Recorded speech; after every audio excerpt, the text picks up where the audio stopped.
নমস্কার বন্ধুরা, আমি নবকুমার দাস। শোনাবো মৌনতার জয়। লিখেছেন মজনু মিয়া। আমি বিষ পান করিনি কোনোদিন, তবু নীল হয়ে আছে এই বুকের ভেতরটা।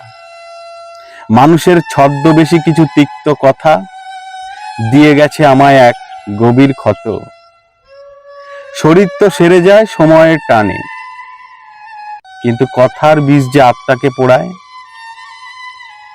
হাসি মুখে লড়ে যাই প্রতিদিন, যুদ্ধ করি, ব্যথাগুলো জমে থাকে হৃদয়ের নিরালায়। বুঝেছি আজ এই কঠিন পৃথিবীতে সব বিষের ওষুধ ল্যাবরেটরিতে নেই। ধৈর্য, নিরাপত্তা আর বয়ে চলা সময় সেরে ওঠার মন্ত্র লুকিয়ে আছে এদের মাঝেই।